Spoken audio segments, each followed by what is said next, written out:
effectively, we start about 7:45. That doesn't count all the time we took to set up and going to get metal. That's hours of work.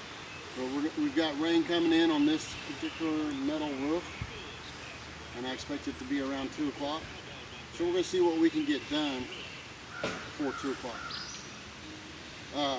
Which means we might go right through lunch and then eat lunch late. I've had a lot of discussion, a lot. 1 or 2 guys talk about not having slip sheets and how condensation and everything it could possibly get through and cause the roof to leak. I'm going to say it's a bunch of bull, but I'll do a video separate on that. But I want you guys that are watching these videos to understand I'm not doing this because I get paid a lot of money or something by you guys watching, and I certainly wouldn't get paid if I told you the wrong thing. So the people that are being negative, if you notice, and there's not very many, they don't say anything positive. So in reality, they're the same kind of person that might be criticizing Mother Teresa for not having a better career. So I will help you with your confidence about how you feel about what I do so that you can know how to do it, because I don't do metal roofs in anywhere but this area, about a 2-hour radius. I don't do it in Seattle, I don't do it, so all you people that are in whatever town, take confidence that ne'er-do-wells will always be there and that these things can be done. And I'll do a separate video about how condensation happens and what you might do to not let condensation be there. In this case, shingle roof, don't need slip sheets, which is just another way to spend money and make it seem like they're doing something special, and they need talent. We're using screws, and I'm going to tack them off, get as much metal on as possible, and then we'll go back and screw it off and try to keep straighter lines with chalk lines and such. So here we go. I wanted overhang because they don't want water to run in the windows anymore or do damage to the masonite siding. This house is never going to move. If it had to be moved, then you could have to cut the metal siding up because you couldn't have the overhang. But we're trying to hurry it up before the rain gets here. We've got 12 sheets up in 30 minutes that are tacked off. Some are a little more than tacked off. We're getting to a vent here. It's probably for a bathroom since it's not on the outside wall. And I'm probably going to reuse this. Oh, I know I am. And I'll show you how to. Right now we got to get underneath it, pull it up, and then we put metal and cut around it.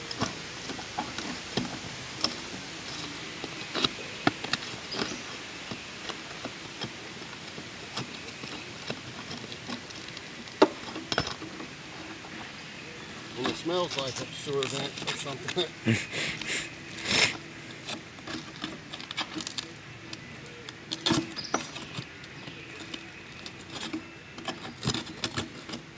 If we were to try to find one of these, we'd have to order it, most likely.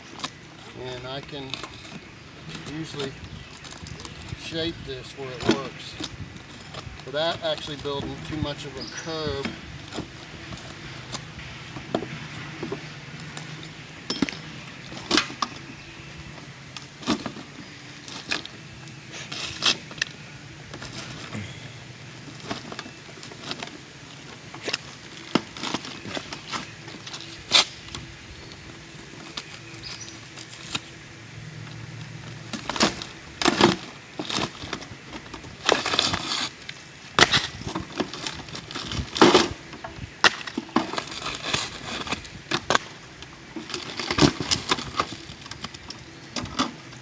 Staples and nails into the vent. We're going to use caulking, or not caulking, but tape.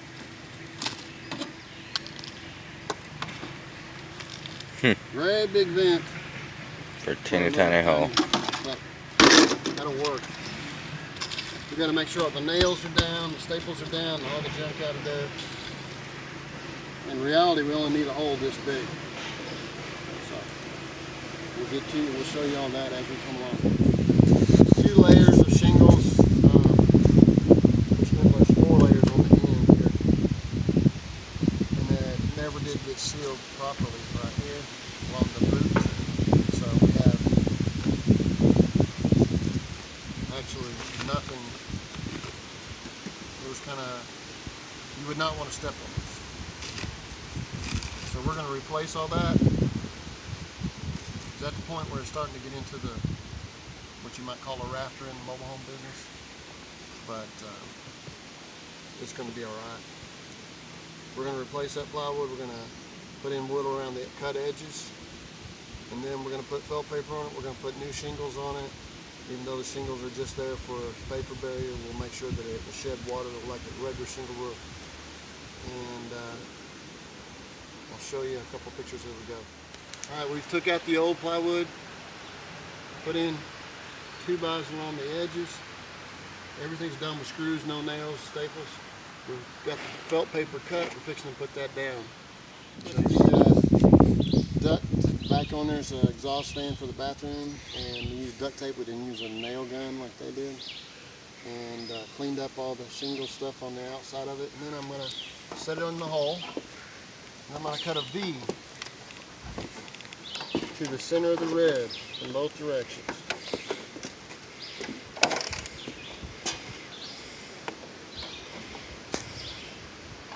From the outside of the rib to the middle.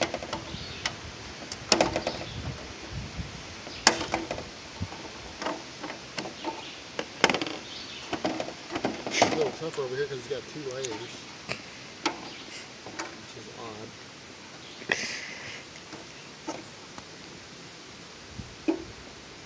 But we are fitting the budget of the owner, and it will not leak.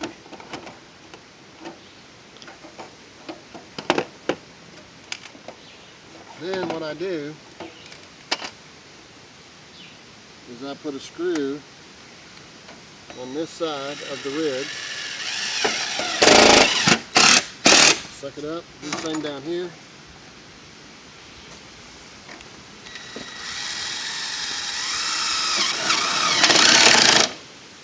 Now I'm going to do the other side of the rib.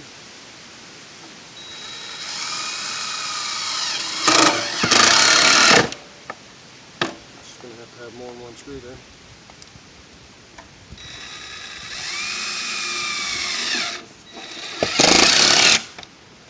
We'll have to seal all that up. Put screws all the way around it. Right beside the rib first.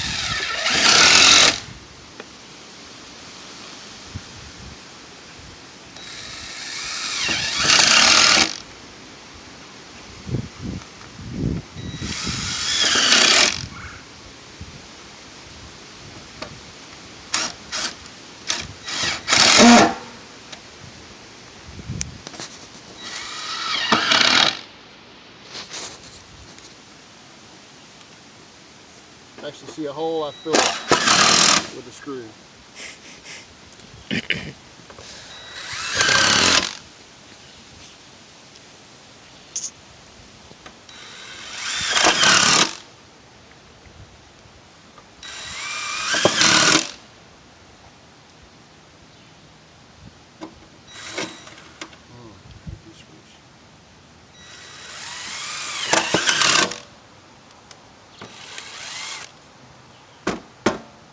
Anyway, we'll flatten that all down, put screws in it, then we're going to put tape around it for a nice clean border.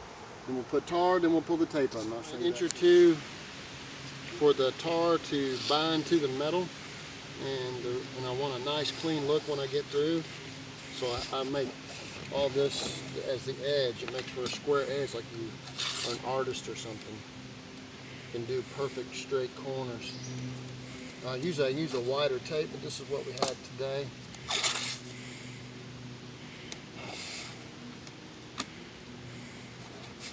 Then I'll put the tar around it, and then I'll pull the tape up.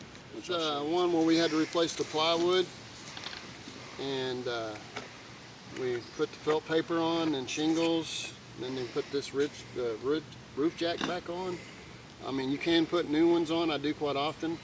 But this is on a budget, so he wanted to, if it were any good, let's go ahead and save them, that kind of thing. $12 to $15 a piece for a roof jack that is flexible, and they do a good job. But this one really, this roof has had more than one shingle roof put on it, and the second one was leaking worse than the first one probably. So anyway, I kind of do like I'm doing icing on a cake, which I don't know if everybody's done icing on a cake, but I had an ex-wife who was a cake decorator, so I got to have some experience with that. But smooth it out so that water will tend to run around it. You see how that forgives us when it comes to the outside edge. I make sure I'm pressing into the metal and tying it all together.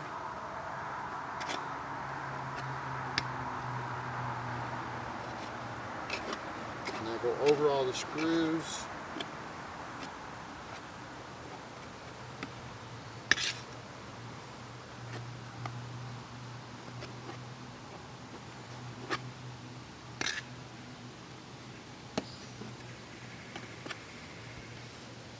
If you have a tendency to get it on your hands a lot, then you can wear latex gloves.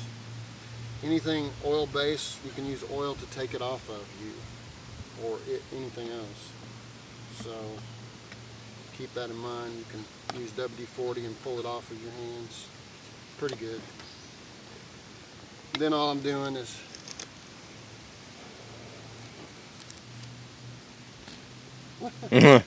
got it on me. Throw it on Put James. it on my guy down there.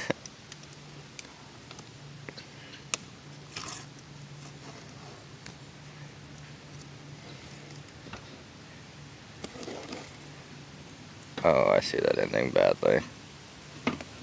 You end up getting smacked in the head, James.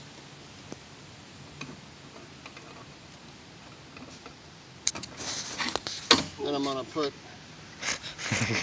What is this? Is this silicone? That looks like No. paintable. Hey, this won't work.